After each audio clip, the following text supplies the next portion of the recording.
Morning. This Morning, plan Tom. put Peter. forward, Peter, by the Labor Party, does it really address the issue? The issue is quarantine spots. I mean, there's countless reports of people being bumped off near empty flights because it's quarantine. So the planes don't really fix the issue, do they? They do in part because we also are hearing, of course, that if people can't pay for a business class or a first class ticket, they're just not getting onto flight. But also there may be an issue with quarantine spots, but this government is in control of Australia's borders. It's in control of the quarantine situation, and we really do need it to act. And I've got countless constituents who are stuck overseas, and one example is a 26-year-old woman who went to Dubai to work at the World Expo, which got cancelled.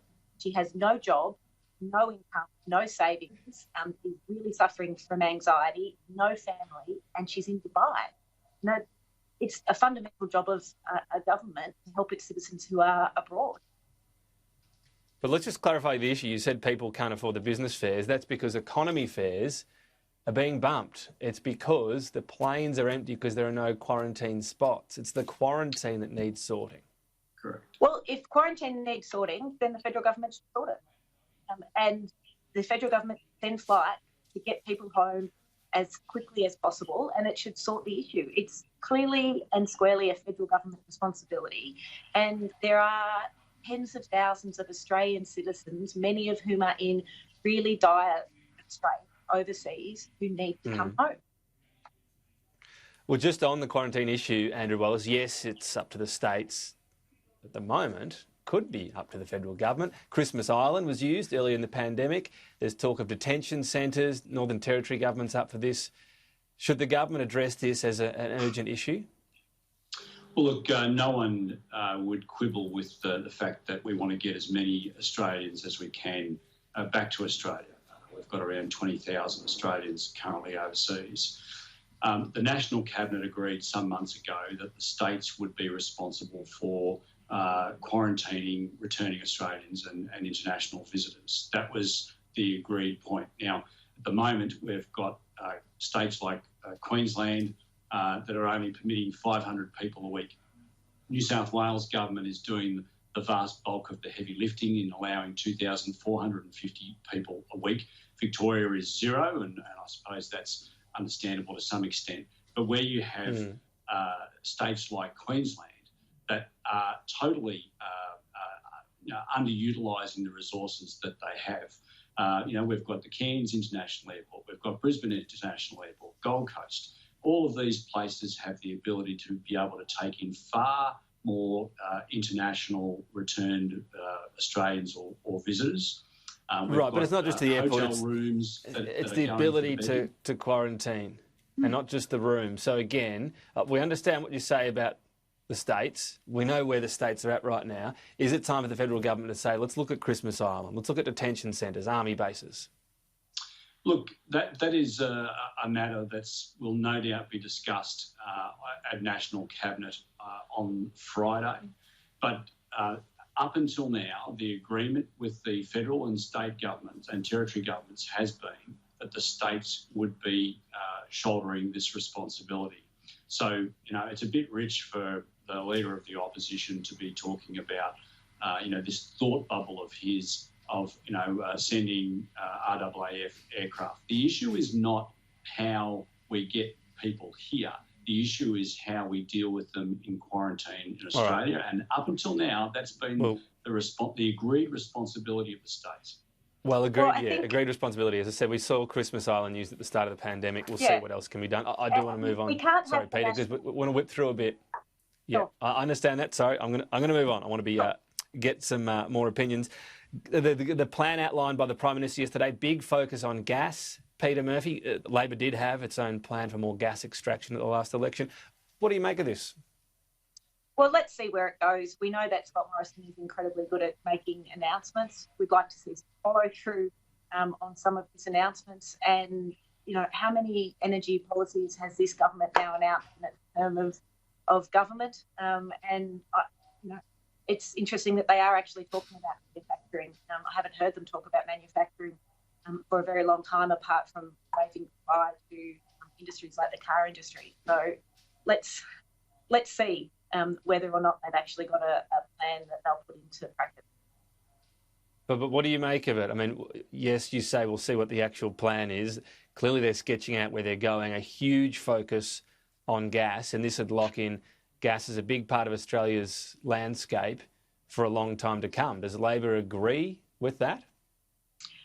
We know that there is a role for gas, and we're waiting to see, in some respects, before we say what the government's policy, whether it will work or not, what the details are. Again, I'm very good at high-level announcements, the Prime Minister, but not so good at implementation. We also know that renewables are the future, and we have to have an economy that looks to invest in renewables, because it's not just good for the environment, it's good for the economy, and it's good for jobs. And that's what we need. We need jobs, and we need them now. We don't need them often. So when we talk about gas's transition, the end goal is renewables, Andrew Wallace. Did we hear enough about renewables, helping them get into the system more? Yes, gas can firm them up, but so can batteries too. Was that the part missing from this announcement? Well, I think batteries can only do so much based on the energy produced by renewables. The reality is that we need dispatchable, we need reliable, and we need economical power generation. And with AGL's announcement several years ago about sending Liddell offline, the market has had an opportunity to provide, or at least put in place, the planning for that dispatchable power. But that hasn't developed. So the Prime Minister was absolutely right to say that in circumstances where that dispatchable power will not be online, then if the energy providers won't step in, then the federal government will. We are absolutely driven to ensure that our manufacturing sector, which employs 850,000 Australians, that we keep those people in work. I mean, we are looking at an environment now as a result of the COVID pandemic that, a lot of people have lost their jobs, and those people who have kept their jobs, we want to ensure that that remains the case. And to do that, let me ask you this though: there's a 7-month deadline now to get this dispatchable power into the grid. It appears though it has to be gas for some reason. If someone can come along with a solution that's firmed renewables, and that is dispatchable power, should the government be true to its word that it's agnostic on power sources? Well, Tom, provide me with an example of dispatchable power that doesn't matter what's happening out there, whether it's nighttime or no wind, that will be able to provide our steel smelters with the sort of constant power that they need, irrespective of whether the sun's shining, irrespective of whether the wind is blowing. Now, well, that all depends on the size of your battery network. That's what makes things firmed. That's pretty straightforward, isn't it? Well, how big do you want your battery? So the question is that gas provides... But isn't it up to a bid? If that's not economic, fine. But why not open it up? Well, we have some of the largest resources of gas on the eastern seaboard of Australia.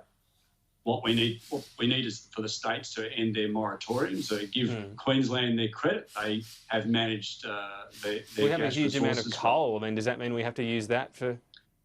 Well, I mean, gas sources as well. Gas provides energy, dispatchable energy, at a fraction of the CO2 emissions of coal, and we can do it. No, I get that, but you're saying we've got gas there, we should use it. Essentially, seems to be the argument. Because we have large resources of it.